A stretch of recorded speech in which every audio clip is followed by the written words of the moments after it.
The Gaza Strip, once referred to as the forgotten corner of Palestine, recently became the center of world media attention.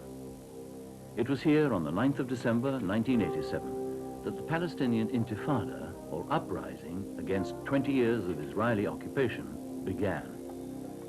And it is here, despite violence and deprivation, that the people of Gaza continue the struggle to obtain their rights.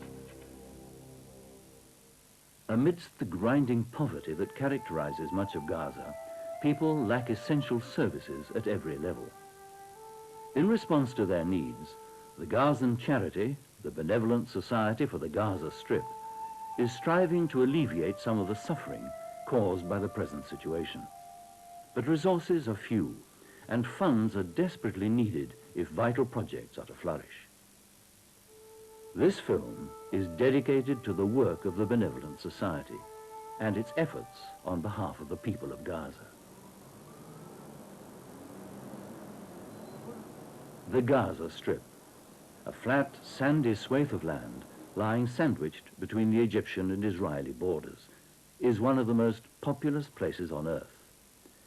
Here, in an area of 360 square kilometers, over 700,000 people jostle for space. 70% are refugees and are officially stateless.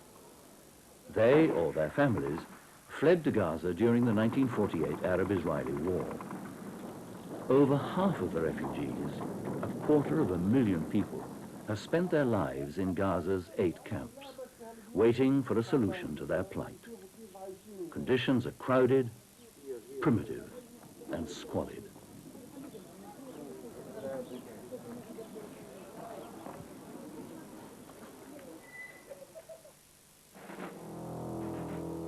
When Israel occupied Gaza in 1967, closing its borders and effectively sealing in the population, Gaza became almost totally dependent upon Israel.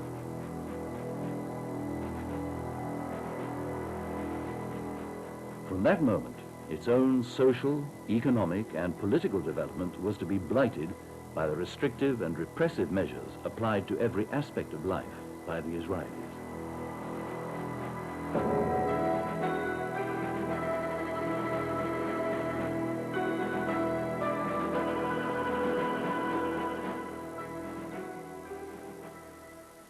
Gazans had little option but to seek low-paid employment in Israel.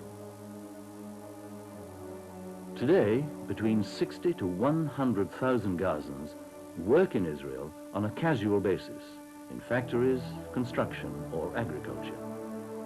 They must commute daily, 2 hours each way, since they're not allowed by law to stay in Israel overnight.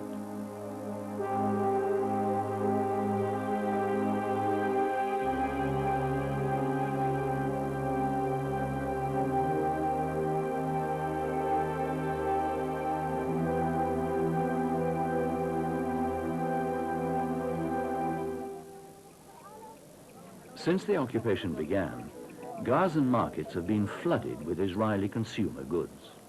Any other imports are subject to high taxation.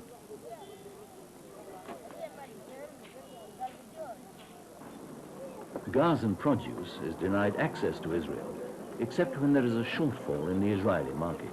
In such cases, goods are absorbed at rock-bottom prices.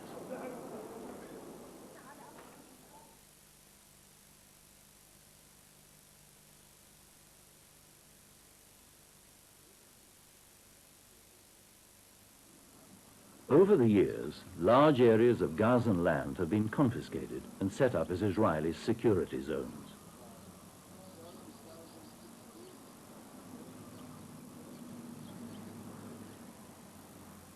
Water consumption was frozen at 1967 levels, severely constraining agricultural development.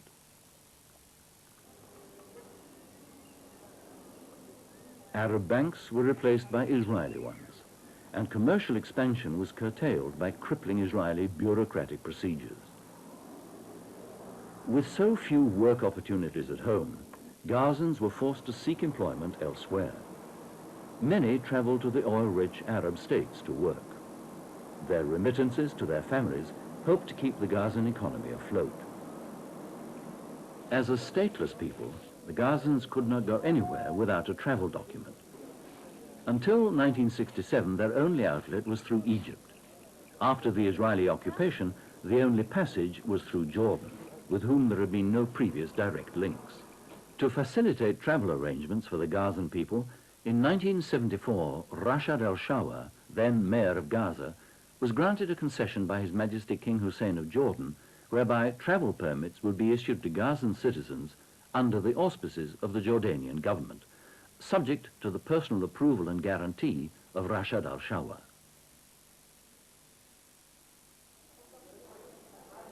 The Benevolent Society for the Gaza Strip, an independent charity, was set up by Rashad al-Shawa to handle all the necessary paperwork. Under its charter, income generated from charges arising from the issue of permits would be ploughed back into Gaza in the form of social welfare projects.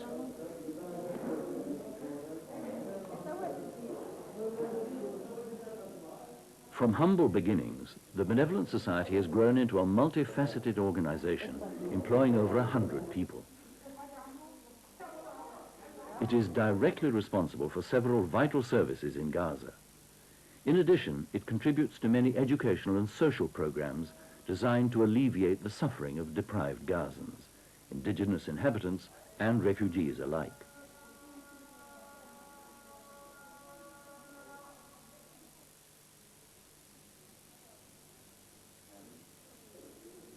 From Benevolent Society headquarters in Gaza City, travel permits, Arabic language birth, marriage and death certificates, agricultural export licenses, and certificates of origin are issued on a daily basis.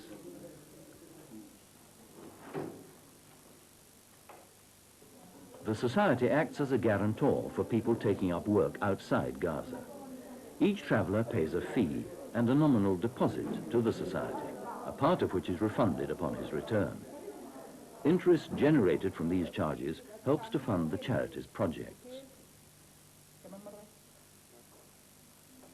Foremost among its activities is the Child Development Center, a diagnostic and treatment clinic.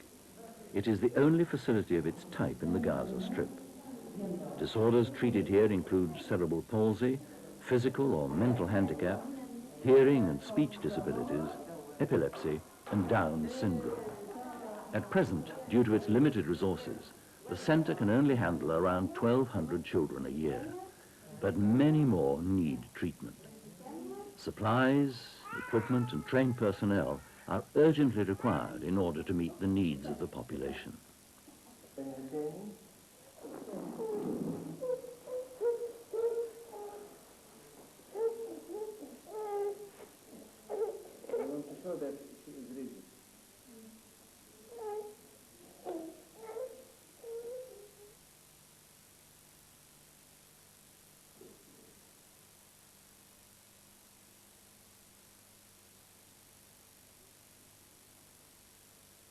The clinic's pediatrician works closely with a psychologist, social worker, physiotherapist, and occupational therapist to formulate a program of treatment or management for each child.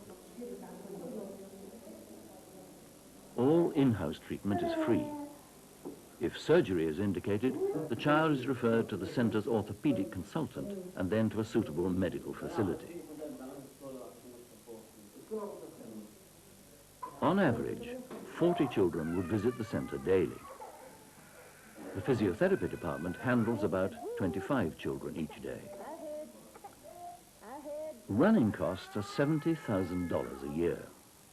Funds are needed for a dispensary, pre-screening kits, and special food supplements.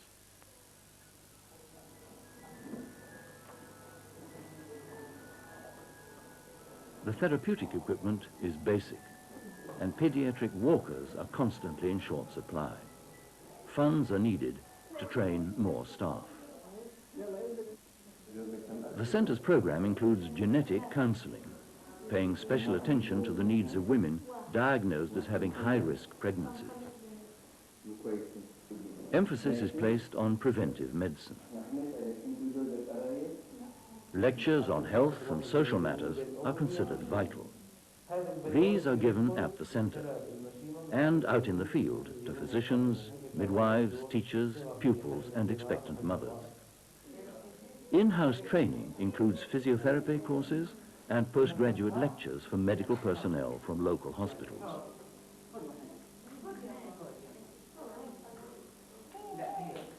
The centre's outreach program involves regular team visits to patients unable to attend the clinic. Children whose condition has been ignored or neglected are sought out for referral.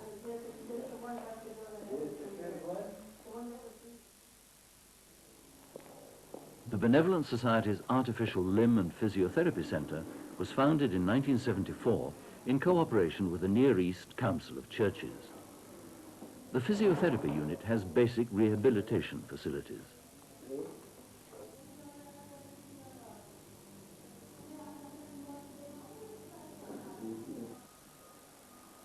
The workshop manufactures artificial limbs and other walking aids.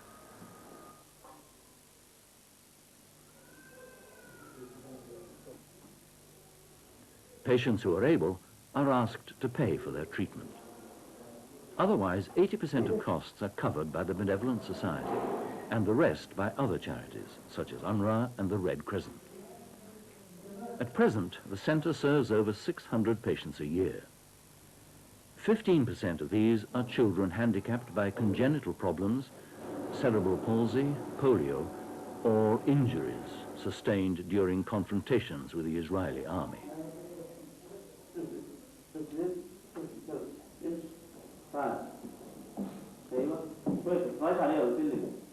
The number of patients treated has increased dramatically since the Intifada began, and urgent appeals have been made to aid agencies to supply more machines and equipment to treat the injured.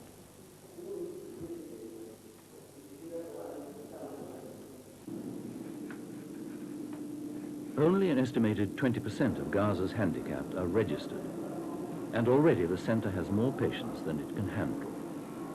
The rehabilitation unit needs to be expanded, and transport facilities need to be introduced.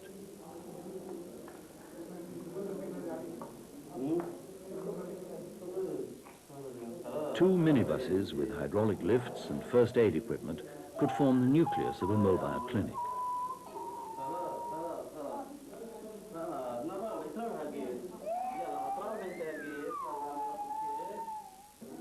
With an in-house wheelchair workshop, costs could be reduced by 30%, as well as creating jobs.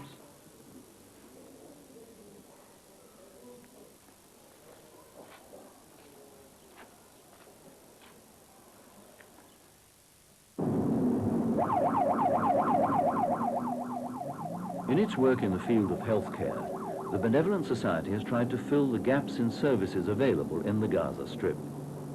It introduced Gaza's first independent ambulance service. The first 5 ambulances began operating in Gaza City in 1989. They provide 24-hour service, free of charge.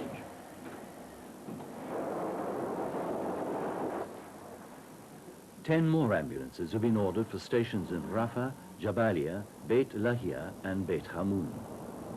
Ultimately, 28 vehicles will be operational in 5 stations at strategic locations throughout the Gaza Strip. In the first 100 days of operation, staff handled over 3,500 calls. Many of these were life-saving emergencies and included 3 injured Israeli soldiers and 5 maternity cases which were delivered en route to the hospital.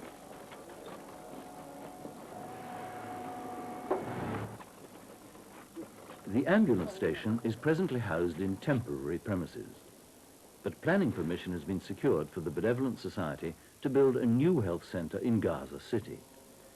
This will incorporate under one roof the main ambulance station,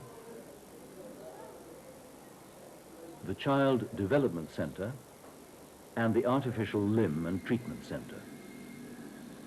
The plans emphasise physiotherapy and rehabilitation. The new unit will include indoor and outdoor equipment and hydrotherapy. The building will allow for closer interaction between all 3 services and coordination between professional and administrative staff, as well as cutting down overheads.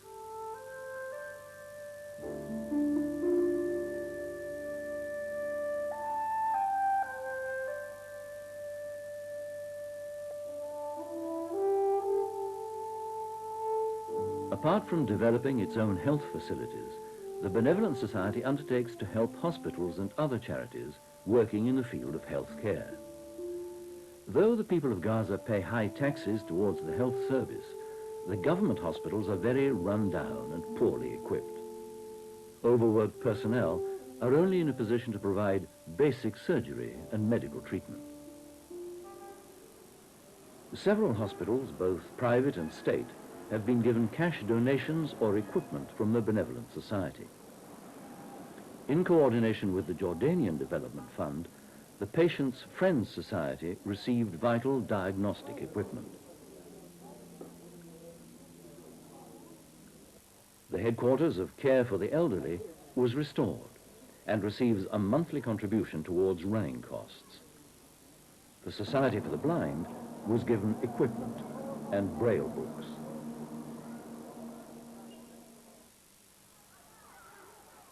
Like Palestinians everywhere, the people of Gaza are very committed to providing education for their children. But there is a severe shortage of schools and teachers. The Benevolent Society has consistently invested money in school building and maintenance schemes in an effort to improve this situation. With the help of the Jordanian Development Fund, the Carmel Boys' School was built to accommodate 2,500 students. Again, with Jordanian cooperation, the Gaza College was repaired and refurbished. The girls' wing of the Al-Azhar College, with 200 students, was a gift from the society. In 18 state schools, a basic refurbishment scheme to repair roofs, replace windows, and mend plumbing was completed after the Israeli government refused to make the schools habitable.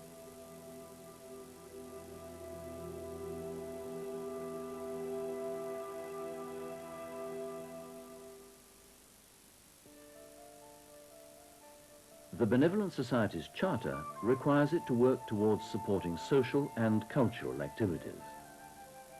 To this end, the Cultural Center of Gaza was built. It is the first and only venue of its kind in Gaza or the West Bank.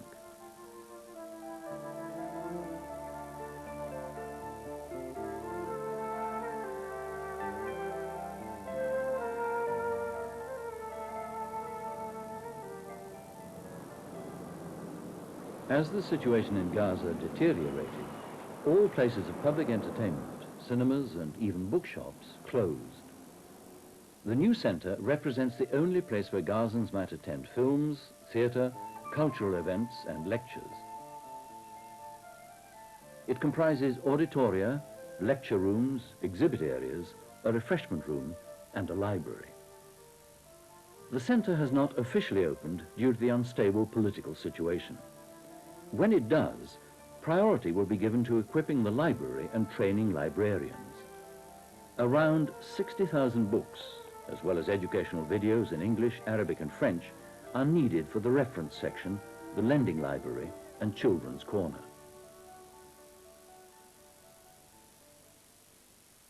The Cultural Centre has its own printing press, which operates out of the basement of the building. It is the most up-to-date press in Gaza, a first for the occupied territories.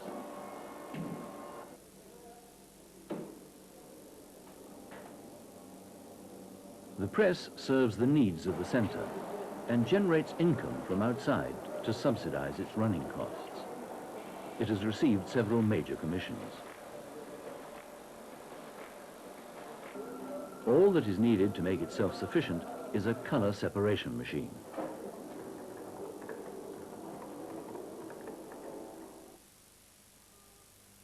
Pending the official opening of the centre, the Benevolent Society has espoused the cause of Gaza's artistic community, which is badly in need of a place to work and exhibit. The Society is helping them to obtain art supplies and organise exhibitions.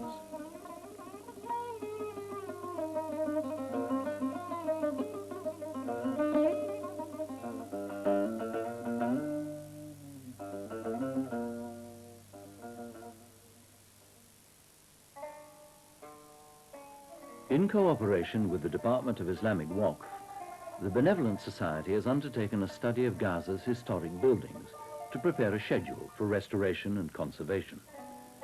Many of Gaza's fine old buildings have already been destroyed, and it is felt that unless action is taken soon, Gaza's architectural heritage will be lost.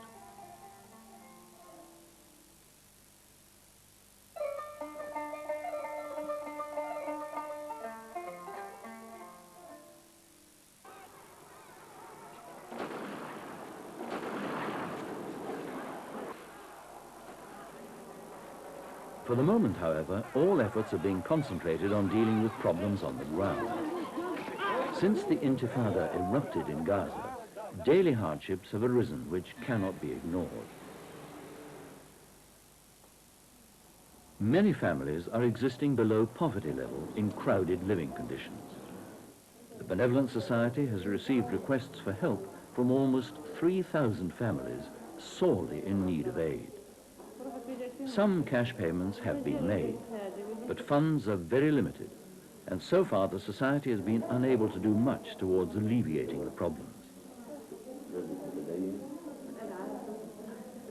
It is estimated that there are over 15,000 needy families in Gaza living in poverty and without any form of social security to support them.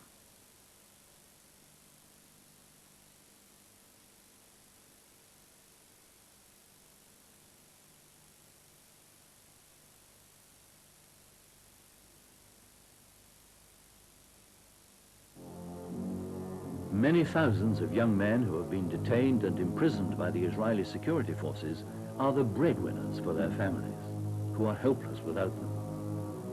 The Benevolent Society regularly supplies long-term detainees with underwear, books, and recreational tools.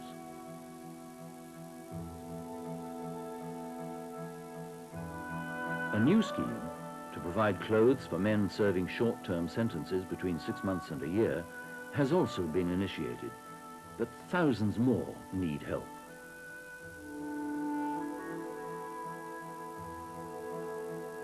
The Benevolent Society is constantly besieged by families with relatives in prison.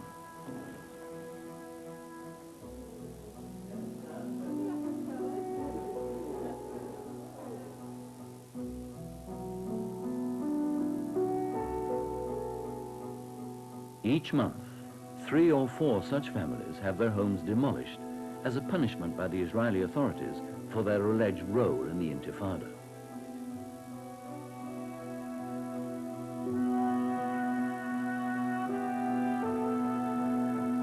The Society tries to help these displaced people to find other accommodation, as Israeli law dictates that they're not allowed to rebuild their houses.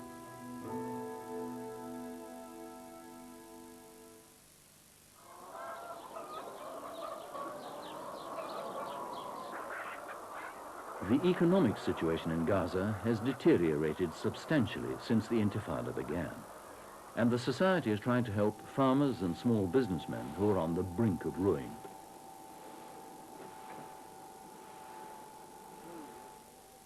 There are frequent appeals for help, such as during the recent storms, when many greenhouses were destroyed by strong winds. When crops were wiped out in the severe winter of 1988, the Society offered 2,000 farmers modest compensation of $200 each. But now, it has no more funds.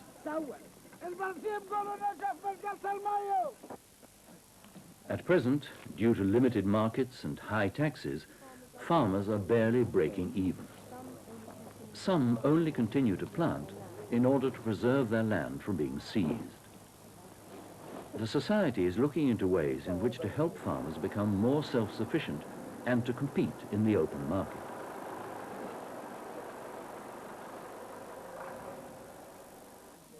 From its inception, the Benevolent Society espoused the cause of the citrus farmers.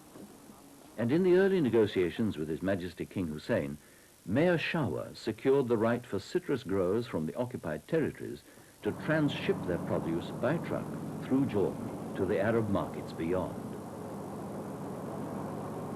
Permission for 100 trucks to transport citrus under Jordanian license plates was granted to the Benevolent Society. Though this convoy provides a vital outlet for Gazan exporters, its passage through the Israeli checkpoint is expensive and cannot always be guaranteed. Stringent security measures require the truck to be stripped down to basics, with many modifications to the body.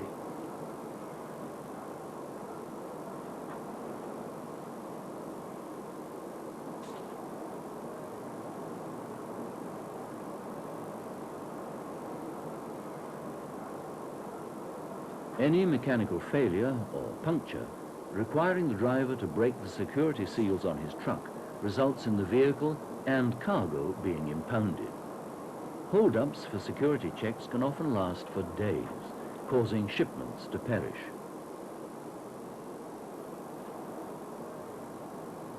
Once over the border, the driver has less than 24 hours to complete his assignment or face further delays and penalties.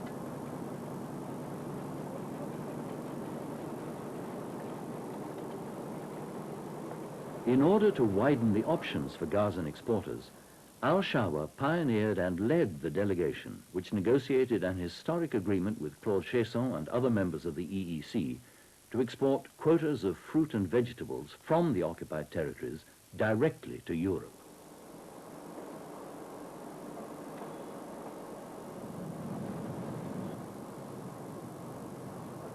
These exports have great political as well as economic significance, and there have been numerous attempts to sabotage the operation. At the same time, local exporters lack experience in shipping produce overseas. The first European shipments in 1989 were dogged by disaster, and only 2,000 tons arrived. This year, the Benevolent Society has tried to help farmers to organize and pack their shipments. It has managed, despite many obstacles, to protect the produce en route through Israeli ports and to ensure proper distribution in Europe.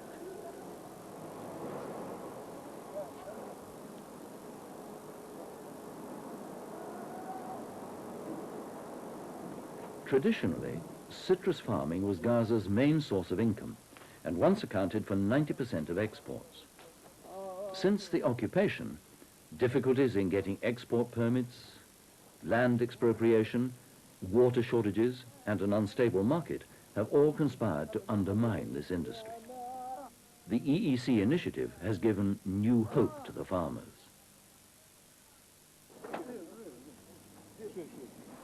Gaza's fertile soil also supports a healthy variety of vegetable crops, including tomatoes, aubergine, cucumbers, marrows, peppers, and strawberries. Before the Intifada, the bulk of this produce was absorbed into Israel or the West Bank. With the closure of these markets, once again, Europe must be seen as a viable outlet.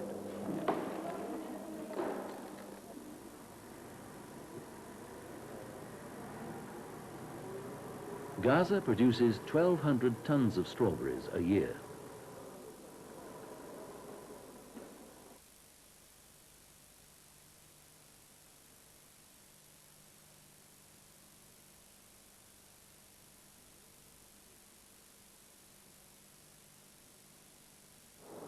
In order to make the European export scheme feasible, the Benevolent Society needs funds to help farmers to cover the cost of importing packing materials and arranging export shipments.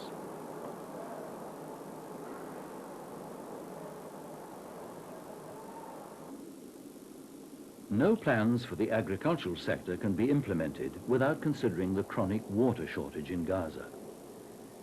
In an area where water supplies are already insufficient, Palestinian farmers are heavily penalized in favor of their Israeli neighbors. Citrus growers pump water at their own expense from their own wells. Since the occupation, these wells have been fitted with meters, and should the farmer exceed his allotted quota, he is then penalized at the rate of around 25 cents per cubic meter pumped. The meters are read monthly.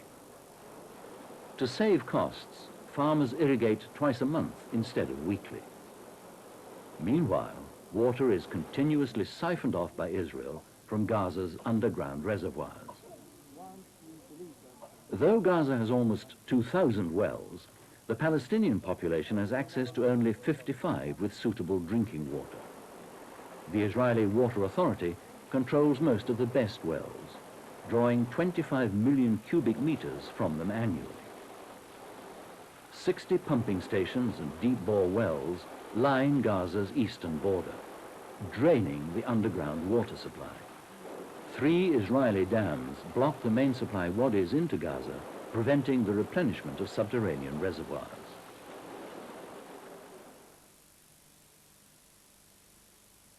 In certain areas, the water problem is compounded by the lack of proper distribution networks. In cooperation with the Jordanian Development Fund, the Benevolent Society supervised the laying of a pipe system in Garara in South Gaza. In the same district, where rare permission for a new well was obtained, the Society sunk the well, installed pumping equipment, and built a 200 cubic meter reservoir and pipe network. Many outlying areas could be helped by similar schemes.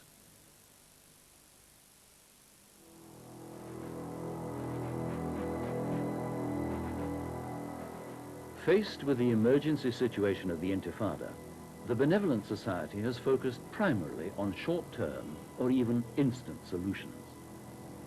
But at the same time, plans for the future cannot be ignored. The needs of the people of Gaza are increasing rather than decreasing. They are deprived of many basic amenities. Their daily existence is a struggle at every turn. Without a central government to rely on, the work of charities such as the Benevolent Society is their only option. Since Mansour Shawa took over as president of the Benevolent Society, following the death of his father in 1988, he has promoted a policy of self-sufficiency for Gaza, whether by providing loans, building schools, or initiating the new health services. The Society has rallied to meet the needs of Gazans from all walks of life under the most difficult circumstances. Though absolutely vital, many of our planned projects are well beyond the scope of our income. But we cannot afford to abandon them. Gaza is under greater pressure than ever before. There is deprivation on a massive scale. Our people are determined not to lose the momentum of the Intifada, but this means terrible sacrifices on their part, and they have already suffered so much. They are traumatized by the suffering and violence. We are trying to address the problems, to alleviate the suffering, but without help from outside, we are very restricted. We have the capability to get things moving, but we need money, equipment, and more trained personnel to achieve our goals. We need help in every form: loans, donations, subsidies, training programs, even professional volunteers. We in Gaza have already lost so much, but we are determined to keep fighting to save what is left of Palestine and to build a better future for our children. We are totally committed to this, but we cannot do it alone. We are waging a battle for survival against a formidable foe, and we need all the help we can get. Through